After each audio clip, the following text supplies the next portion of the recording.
안녕하세요. 저는 올해 40살인 여자입니다. 제 밑으론 딸이 하나 있어요.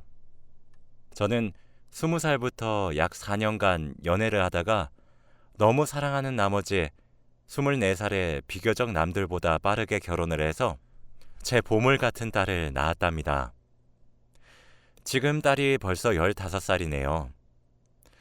제 딸은 태어났을 때부터 선천적으로 심장병을 가지고 있었습니다.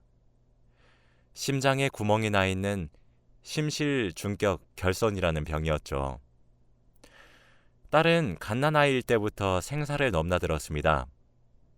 태어난 지 석 달밖에 되지 않아 어떻게 대처할 수 없었고 그저 지켜볼 수밖에 없었거든요. 딸은 점점 안 좋아졌어요. 그러다 아주 어린 나이에 수술을 받게 되었죠. 하늘에 저희 부부의 간절한 기도가 통한 것인지 수술은 성공했어요. 그래서 저희 부부는 딸아이가 아프니 둘째 생각은 접었습니다. 딸은 학교에서 하는 체육 수업처럼 몸이 과격히 움직이는 활동들을 전혀 참여하지 못했어요. 심장에 무리가 가면 쇼크가 올 수 있기 때문에 항상 앉아서 구경했죠. 몸이 약하기도 하다 보니 다른 친구들로부터 소외당하기도 했답니다. 그런데 우리 착한 딸은 그렇게 태어나게 한 우리 부부를 원망 한번 하지 않고 아주 바르게 잘 자랐어요. 하지만 그런 제 딸이 2년 만에 눈을 떴습니다. 지금으로부터 2년 전 딸이 수학여행을 가는 당일에 비극이 일어났어요. 저는 그날 회사에서 워크숍이 있었죠. 남편은 혼자 집에 있어야 된다며 칭얼댔고요. 저랑 딸은 까르르 웃으며 며칠 뒤에 보자며 남편을 놀렸습니다. 그날 딸아이의 도시락을 싼 뒤 저는 새벽같이 집을 나섰어요. 딸은 평소와 다름없이 평소 등교하는 시간에 학교로 갈 예정이었어요. 제가 워크숍에서 직원들과 회의를 하고 있는 도중 남편에게 전화가 계속 걸려오더라고요. 회의 중이라 거절했는데 미친 듯이 오는 전화를 팀원들에게 결국 양해를 구하고 받았습니다. 원래 이렇게 전화를 거는 사람이 아니었거든요. 그런데 전화 내용은 청천벽력이었어요. 남편은 충격받지 말고 들으라며 울면서 이야기를 하더군요. 울먹이는 목소리로 남편은 제게 딸이 심장마비 증상이 와서 병원으로 이송하고 있다고 말했습니다. 온몸에 힘이 다 풀려 주저앉았어요.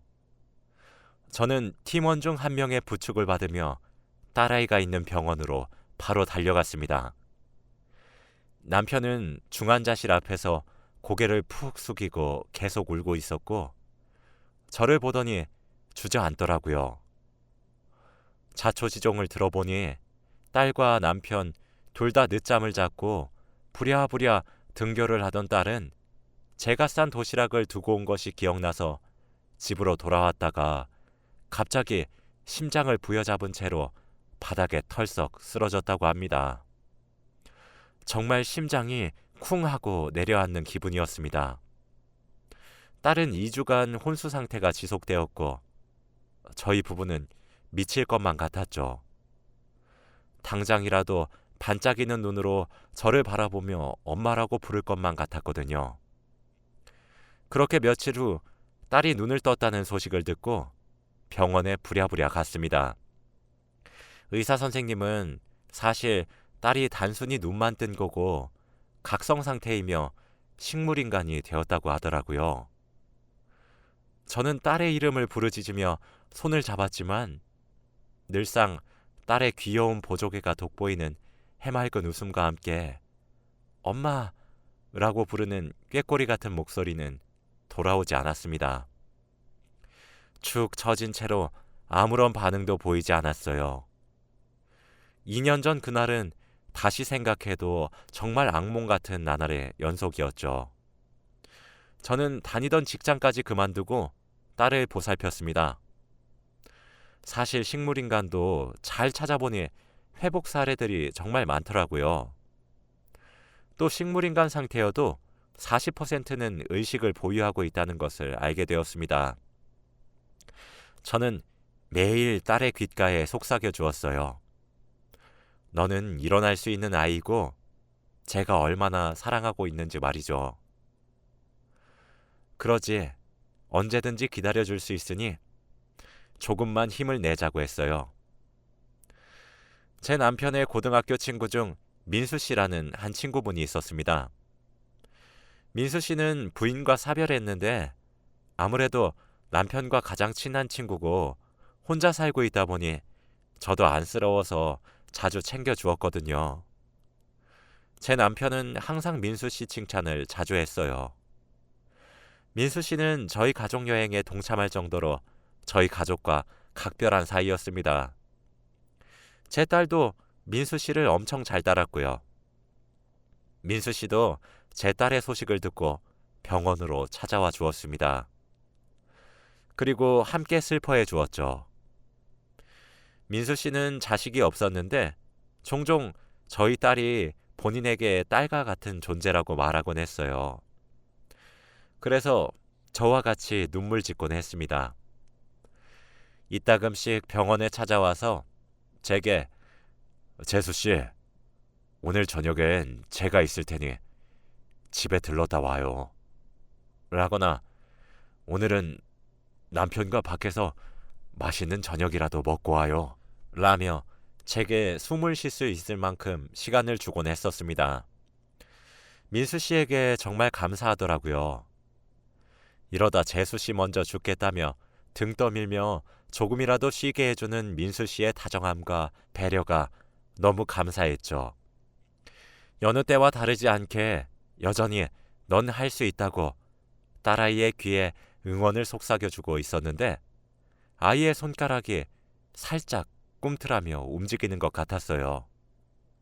순간 전 얼어붙었습니다. 설마 싶은 심정으로 딸애에게 한 번만 더 해보라고 넌 할 수 있다고 말했죠. 딸은 보란 듯이 손가락을 까딱하며 힘겹게 움직이더군요. 저는 소리를 지르며 의사 선생님을 찾았습니다. 선생님 말씀으론 기적이라며 아이가 어려서 회복이 빠른 것 같기도 하다며 그동안 고생이 많으셨다고 말씀하시더라고요. 저는 눈물을 줄줄 흘린 채로 딸의 손을 잡으며 잘했다고 얘기를 미친 듯이 주절거렸습니다. 그 순간 2년 만에 딸이 제 손가락을 마주 잡아주며 눈을 마주쳐 주었어요. 저는 이 기쁜 소식을 남편에게 당장 알렸고 남편은 민수 씨와 함께 병원으로 빠르게 도착했습니다. 그런데 남편이 딸을 안아보려는 순간 딸은 갑자기 눈을 뒤집으며 발작 증세를 일으키기 시작하더라고요.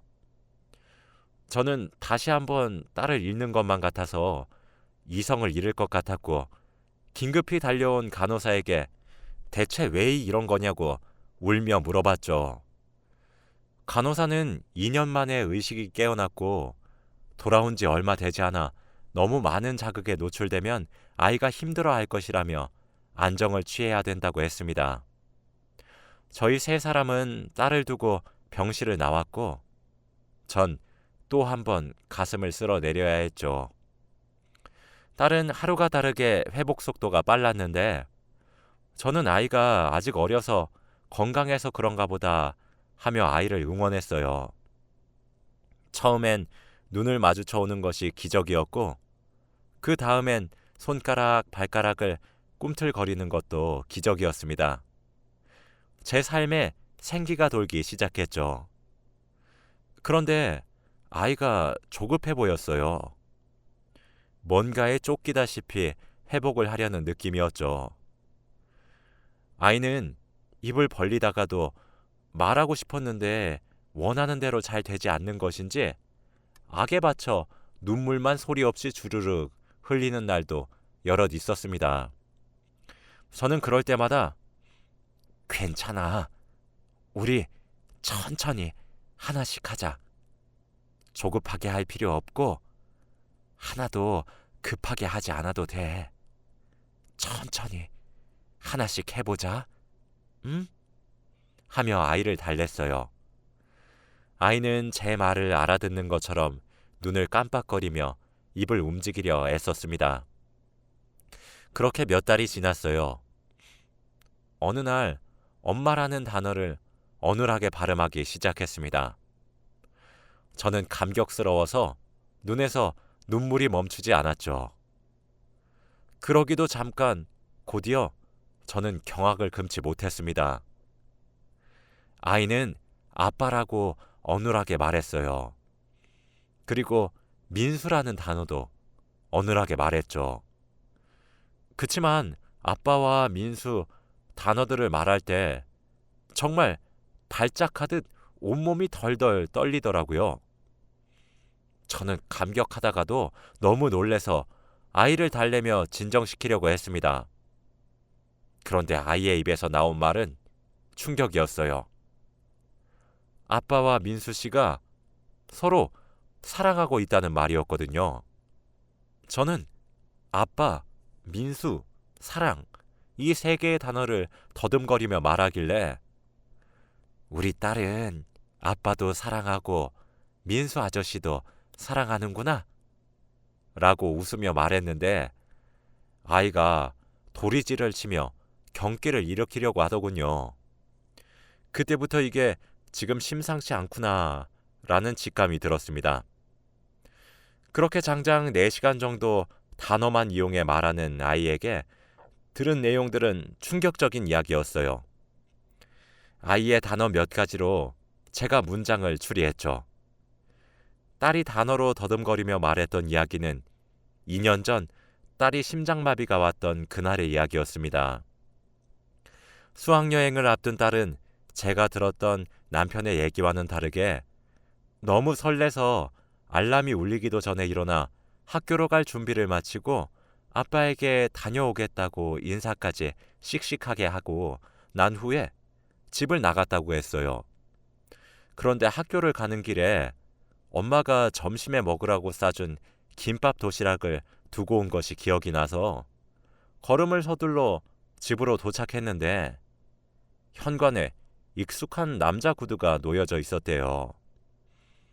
그리고 안방에서 비명 같지만 비명 같지 않은 이상한 소리가 들려왔고 딸은 집에 혼자 있던 아빠가 걱정이 되었다고 합니다. 그래서 살금살금 안방으로 다가가서 문을 살짝 열어보았는데 그곳엔 아빠와 민수 아저씨가 사랑을 나누고 있었다고 하더라고요. 어렸던 딸은 남녀가 그러고 있어도 충격을 받을 텐데 남자 둘이서 그러고 있는 것을 보고 커다란 충격을 받았고 그게 쇼크 상태로 이어졌나 보더라고요. 그 이후로는 병원에서 말소리만 들렸다고 했죠. 저는 남편과 친구 사이를 의심할 생각은 추호도 못했습니다. 왜냐면 둘이 친구이기 전에 성별이 같잖아요. 학창시절 친구이기도 하고요. 그러니 제가 둘 사이를 의심할 이유가 없었죠. 딸의 폭탄 발언은 그 뒤로도 한참 이어졌어요. 딸은 움직이지도 못한 채로 침대에 누워 있었지만 제가 사랑을 속삭여주거나 응원해줬던 말도 다 기억하고 있었죠. 민수 씨가 절 생각해서 집에 잠시 갔다 오라 등을 떠밀었던 그날 집에 도착하니 막상 남편은 야근이라 늦는다고 했습니다. 근데 야근이 아니라 민수 씨가 지키고 있었던 병원으로 왔다고 하더라고요. 그리고 저희 딸아이 옆에 같이 앉아 서로 사랑한다며 애정 표현을 했다고 합니다. 그러다 민수 씨가 저희 딸이 일어나서 그날 본 거 다 말하면 어떡하냐고 물었대요. 그런데 저희 남편은 우리 딸이? 아마 기억도 못할걸? 지금도 2년째 일어나지도 못하는데 걱정 마 라고 다독거려준 말을 딸은 누워서 다 들었다고 하더군요. 딸은 누워있으면서 아무것도 모른 채로 민수 씨에게 항상 고맙다며 고개를 숙이는 제가 너무 슬펐다고 합니다. 그제서야 왜 제 딸이 본인의 아빠와 그렇게 잘 따랐던 민수 아저씨를 보고 발작을 했던 건지 이해가 되기 시작하더라고요. 그래도 혹시나 싶어 이것저것 물어봤더니 딸은 제가 워크숍을 어디로 갔었는지, 그날이 몇 월 며칠인지, 그날 입었던 옷들까지 전부 기억하고 있었어요. 아이의 말이 사실로 증명되는 순간이었죠. 저는 아이의 말 전부를 녹음했습니다. 순간적으로 숨이 잘 쉬어지지 않는 것 같았지만 제가 눈앞에서 무너지면 딸이 또 충격을 받을지도 모르니 알겠다고 말을 하며 딸을 안심시켜 주었어요. 엄마가 알아서 잘 할 수 있으니 걱정하지 말라고 하면서요. 바로 그날 밤 지방에 계셨던 친정 어머니께 연락해 내일 밤부터 며칠 동안만 딸아이 병실을 지켜달라 부탁드렸습니다. 그리고 다음날 아이를 엄마에게 맡기고 저는 집으로 들어갔어요. 다행스레 집엔 남편만 있더라고요. 남편은 놀란 토끼 눈을 한 채로 병원은? 이라고 물어봤어요. 저는 엄마가 애 봐준다고 집에서 편하게 자고 오라고 하더라고. 연락 준다는 걸 바빠서 잊었네? 라며 자연스레 행동했어요. 그렇게 시간이 흘러 밤이 되었죠. 침대에 누워 잠을 청하는 척을 했습니다. 무슨 짓을 했을지 감히 짐작도 되지 않은 제 침대는 끔찍히 더러웠지만 곤히 자는 척을 했어요. 그렇게 2시간 정도 흐르자 남편에게서 규칙적인 숨소리가 들리기 시작했고 저는 남편의 손가락을 이용해 휴대폰 잠금을 풀어 카카오톡을 켰습니다. 하트 모양 이모티콘 하나로 저장되어 있는 대화방이 보여 들어갔죠. 불과 잠들기 직전에도 사랑한다는 카톡을 주고받았더군요. 아니나 다를까 민수 씨와의 대화방이었고 외설적이고 더러운 대화부터 서로 사랑을 속삭이는 대화까지 스크롤을 한 번만 스륵 하고 올려도 미친 듯이 증거물이 나오더군요. 남편의 컴퓨터를 이용해 대화 내용을 따로 저장해 몰래 백업시켜두고 제 메일로 보내놓았습니다. 그리고 다음날 아침 일어나자마자 물을 마시려는 남편에게 몰래 제 휴대폰을 켜서 녹음기를 킨 채 물었어요. 너 민수 씨랑 무슨 관계야? 남편은 놀란 2눈을 동그랗게 떴죠. 너무 놀랐던 건지 마시던 물컵까지 놓치더라고요. 민수 씨랑 무슨 관계냐고 묻잖아. 제가 다시 한 번 더 물었어요. 남편은 바로 무릎을 꿇고 빌기 시작하더군요. 미안해, 여보. 나도 어쩔 수 없었어. 미안하다. 저는 남편 보고 네가 우리 딸을 저렇게 만든 것과 다름없다며 네가 그러고도 아빠냐며 울분을 토했습니다. 저는 사실대로 말하라고 이미 다 알고 왔다고 다그쳤고 남편의 입에서 이어지는 말은 충격이었어요. 사실 남편과 민수 씨는 고등학교 때부터 자신들의 또 다른 자아에 눈을 떴다고 합니다. 주위에서 유독 사이가 좋았던 둘을 보며 짓궂은 농담을 던졌다고 해요. 그런 농담들을 들으면서 둘은 본인들이 남들과 다르다는 것을 알았고 남편은 계속 만남을 지속할 수 없다는 생각에 대학교 진학과 동시에 민수 씨와의 연락을 끊었다고 해요. 그러다 시간이 지나 저와 만나게 되었고 제가 오랜 시간 쫓아다녀서 연애를 하게 되었는데 4년간 연애를 하면서 제가 한 인간으로서 괜찮다는 생각이 들었다고 합니다. 저와 연애와 결혼을 하게 되면서 나름대로 그런 쪽으로 관심도 가지지 않으려 노력했다고 하더라고요. 그러다 우연히 나간 친구들 모임에 민수 씨를 다시 만나게 되었고 둘이서만 따로 2차를 가서 이런저런 이야기를 나누게 되었는데 민수 씨도 결혼을 했었고 부인과 사별해서 지금은 혼자 살고 있다는 근황을 들었다고 해요. 그때부터 걷잡을 수 없이 관계가 발전되었고 이러면 안 된다는 사실을 잘 알고 있었고 제 얼굴을 마주칠 때마다 죄책감에 미칠 것만 같았지만 멈출 수 없었다고 하더라고요. 남편은 제 앞에 바짝 엎드려 손이 발이 되도록 빌면서 눈물을 뚝뚝 흘리기 시작했습니다. 그러면서 제게 본인도 딸이 누워있는 모습을 보면서 얼마나 힘들어했는지 아냐고 죄책감에 미칠 것만 같았다고 한평생 딸 옆에만 있게 해주면 지금이라도 멈춰보겠다고 하더라고요. 저는 그 말에 네가 아무리 미칠 것만 같았어도 누워있었던 내 딸이랑 지금의 나만 하겠니? 라고 하니 남편은 아무런 말도 하지 않더군요. 전 소리칠 기력도 없었습니다. 저는 민수 씨에게도 전화를 걸었어요. 지금 남편과 했던 얘기를 말해주며 정말 진실이냐 물었죠. 민수 씨는 재수 씨 미안해요 라는 말만 한 채 전화를 끊더군요. 하늘이 무너지는 것만 같았고 그런 눈치를 하나도 채지 못했던 제 자신이 너무 무력하게 느껴졌어요.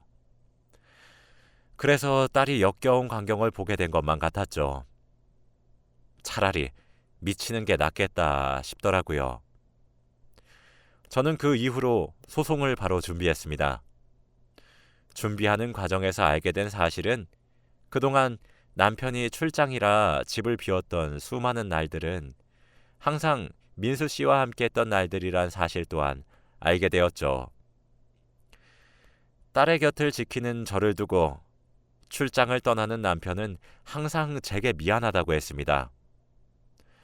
저는 저희를 위해 지방까지 출장 가는 남편에게 미안함과 고마움을 느꼈고 안쓰러웠어요. 사실은 둘만의 여행이었을 뿐인데 말이죠. 이혼을 준비하는 과정 내내 계속해서 무너져 내렸어요. 남편의 오랜 기간의 외도를 눈으로 확인하면서 마음고생을 참 많이 했죠. 확인 사살을 당하는 그 기분은 설명이 안 될 정도였습니다. 배신감에 치를 떨게 되는 순간들의 연속이었죠. 남편은 매일같이 딸의 병원으로 찾아와 저에게 한 번만 용서해달라며 저를 설득시키려 노력합니다. 이혼만은 안 된다면서요. 딸에게 죗값을 치르게 해달라고 빌면서 말이죠. 민수 씨 또한 미안하다고 찾아온 적이 있습니다. 정말 정신적으로 버티기가 힘들어지더군요. 정말 딸아이 웃는 얼굴 하나를 보면서 버텼습니다. 그렇게 6개월이 넘어가는 지저분한 법정 싸움 끝에 저는 끝내 이혼 소송에서 승소할 수 있었어요. 또한 민수 씨에게도 위자료 청구를 했고 그것 또한 승소할 수 있었습니다. 그리고 다행스럽게도 저희 딸 또한 씩씩한 아이라 호전되는 속도가 아주 빠르다는 것이죠. 이제는 단어를 더듬는 것도 많이 줄어들었고 점점 문장을 말해보려고 노력하고 있습니다. 조금씩이지만 스스로 움직이려고 노력해요. 그런 기적에 가까운 순간이 제게 찾아올 때마다 하늘에게 정말 감사합니다. 딸은 제가 한 번씩 미안하다고 얘기를 꺼내면 아무런 말 없이 제게 두 팔을 벌리며 저를 꼭 안아주곤 해요. 그 행동이 마치 딸이 엄마 편이라고 말해주는 것만 같아요. 한창 친구들과 추억을 쌓아야 될 나이인 아이를 보면 남편과 민수 씨에 대한 제 대처가 겨우 이혼 소송과 위자료 소송뿐이란 점이 억울해지기도 합니다. 찢어 죽여도 시원치 않을 것 같거든요. 복수심에 불타오르다가도 밝게 웃어주는 제 딸아이 얼굴을 보면 정신이 차려지기도 합니다. 아직은 제가 많이 힘든 것 같아요. 전 제 인생이 굴곡 하나 없는 아주 평화롭고 탄탄대로 같았는데 한꺼번에 무너져 버리니 눈을 감고 잠을 청할 때마다 악몽 같은 시간들이 떠올라 자다가도 일어나서 가슴을 치고는 합니다. 인생이 망가진 느낌이 들며 무너져 내릴 때마다 저는 딸아이 얼굴을 떠올려요. 제 버팀목이니까요. 저는 다시 한번 열심히 살아보려고 합니다. 아이가 제게 버팀목이 되어주듯 저 또한 그런 존재가 되어줘야 하니까요. 여전히 이혼 후에도 남편은 딸을 핑계로 연락이 자주 오곤 하네요. 그럴 때마다 매정히 연락을 끊어내고 있습니다. 듣자 하니 남편은 저와 이혼 후 민수 씨와 살림을 차렸다고 하더군요. 끝까지 참 뻔뻔한 사람이죠. 길고 긴 제 이야기 들어주셔서 감사합니다. 제가 열심히 나아갈 수 있도록 여러분들도 응원해 주시길 바래요. 항상 행복하세요. 감사합니다.